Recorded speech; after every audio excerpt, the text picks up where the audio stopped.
Hi കൂട്ടുകാരെ, ഇന്ന് ഞാൻ വന്നിട്ടുള്ളത് ക്യാൻസർ പേഷ്യൻസിന് കിട്ടാവുന്ന ഒരു പെൻഷൻ്റെ ഒരു വീഡിയോയുമായിട്ടാണ്. അതിലേക്ക് ആവശ്യമായിട്ടുള്ള ഫോം കാര്യങ്ങൾ എന്തെല്ലാം വേണ്ടത് എന്നുള്ളത് നമുക്ക് ഈ വീഡിയോയിൽ പരിചയപ്പെടാം. നമുക്ക് വീഡിയോയിലേക്ക് പോകാം. നിങ്ങൾ പ്രൈവറ്റ് ഹോസ്പിറ്റലിലാണ് കാണിക്കുന്നതെങ്കിൽ ഇങ്ങനെ പുറത്തുനിന്ന് ഫോം മേടിക്കേണ്ടത്. ഇല്ലെങ്കിൽ നിങ്ങൾ ഗവൺമെൻറ് ഹോസ്പിറ്റലാണ് കാണിക്കുന്നതെങ്കിൽ അവിടെ നിന്ന് തന്നെ ഫോമും കിട്ടും, ഒപ്പും കിട്ടും. നിങ്ങൾ ഗവൺമെൻറ് ഹോസ്പിറ്റലാണ് കാണിക്കുന്നതെങ്കിൽ അവിടുത്തെ നിങ്ങളെ കാണിക്കുന്ന ഡോക്ടറുമായിട്ട് ബന്ധപ്പെട്ടാൽ മതി.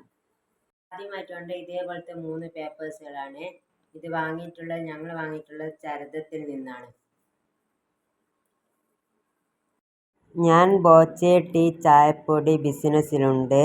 നിങ്ങൾ ഇത് വാങ്ങുകയാണ് നിങ്ങൾക്ക് സമ്മാനവും നേടാം, വരുമാനവും നേടാം. ആവശ്യക്കാരുണ്ടെങ്കിൽ എന്നിൽ ബന്ധപ്പെടുക ഈ നമ്പറിൽ. ഇതിൻ്റെ പേര് മെഡിക്കൽ ഓഫീസറുടെ സർട്ടിഫിക്കറ്റ്. പിന്നെ ഇതും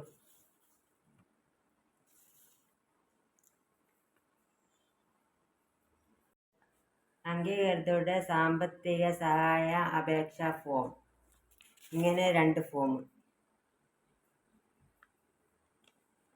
ഇതിൽ വലിയ ഫോം 2ലും വേണ്ടത്, ഒന്നിൽ നമ്മളുടെ പേര്, ആരാണോ പേഷ്യൻ്റ് ആയിട്ടുള്ള പേഷ്യൻറ്റിൻ്റെ പേര്, പേഷ്യൻറ്റിൻ്റെ മേൽവിലാസം, വയസ്സ്, അച്ഛനോ അമ്മയോ ആരാണ് ഇത് ഫോം കൊടുക്കുന്നത് അവരുടെ പേര്, പിന്നെ അവരുടെ ഒപ്പ് കാര്യങ്ങളാണ് വേണ്ടത്. പിന്നെ വേറൊരു പേപ്പറുണ്ട്, അതിലും അതേപോലെ തന്നെ പേര്, പിന്നെ മേൽവിലാസം, വയസ്സ്, ആരാണോ ഫോം അപേക്ഷിക്കുന്ന അവരുടെ പേര് ഒക്കെയാണ് വേണ്ടത്. ഈ പേപ്പറിലേക്കായിട്ട് വേണ്ടത് നമ്മൾ അസുഖം ആർക്കാണോ അവരുടെ പേര്, പിന്നെ അവർക്ക് എത്ര മാസം വരെ അല്ലെ എത്ര വർഷം വരെ ഇതിൻ്റെ പെൻഷൻ വേണമെന്ന കാര്യവും, പിന്നെ ഇവരെപ്പാണോ ഈ പെൻഷന് വേണ്ടി അപേക്ഷിച്ച് അതിൻ്റെ ഡേറ്റും, പിന്നെ മെഡിക്കൽ ഓഫീസർ ഒപ്പും അവരുടെ ഡേറ്റും കാര്യങ്ങളാണ് വേണ്ടത്, അവരുടെ സീലും ഒപ്പും. ഇനി നമുക്ക് വേണ്ടത് ആധാർ കാർഡും പിന്നെ ബാങ്ക് പാസ്ബുക്കുമാണ്. ഇനി വേണ്ടത് റേഷൻ കാർഡ്. ഇതിലിപ്പോൾ നമ്മളെ മെഡിക്കൽ ഓഫീസർ ഒപ്പ് കിട്ടി. ഇത് 2 നമ്മളൊക്കെ പൂരിപ്പിക്കുകയൊക്കെ ചെയ്തിട്ടുണ്ട്.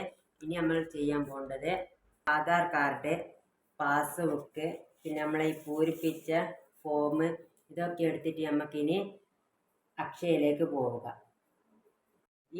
ഈ ഫോം ഒക്കെ മുഴുവനായി എടുത്തിട്ട് നമുക്ക് അക്ഷയയിൽ പോവുക.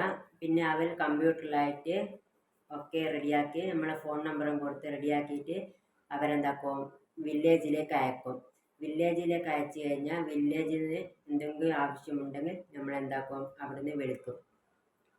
പിന്നെ അക്ഷയയിൽ നിന്ന് ഈ ഫോം കൊടുത്തുമ്പോൾ വില്ലേജിലും പോയി, വില്ലേജിൽ നിന്ന് അവർ നോക്കുമ്പോൾ എല്ലാം റെഡി ആയിട്ടുണ്ട് എന്നാണ് പറഞ്ഞിട്ടുള്ളത്. ഒരു ദിവസം കൊണ്ട് തന്നെ ഇതൊക്കെ റെഡിയായി കഴിഞ്ഞിട്ടുണ്ട്. പിന്നെ ഞാൻ ഈ പറഞ്ഞതിൽ എന്തെങ്കിലും ആർക്കെങ്കിലുമൊക്കെ തിരിയാണ്ടായിട്ടുണ്ടെങ്കിൽ നിങ്ങൾ എന്നെയുമായി ബന്ധപ്പെടുക. ഞാൻ പറയുന്നത് ക്യാൻസർ പേഷ്യൻസിനുള്ള പെൻഷൻ്റെ കാര്യമാണ്. നിങ്ങൾ കമൻറ്റിൽ കൂടെ ബന്ധപ്പെടുക എന്ത് ആവശ്യമുണ്ടെങ്കിലും. പിന്നെ ലൈക്ക് അടിക്കൂ, സപ്പോർട്ട് ചെയ്യൂ. വേറൊരു പുതിയൊരു വീഡിയോയുമായി ഞാൻ വീണ്ടും വരാം ഇൻഷാ അല്ലാഹ്.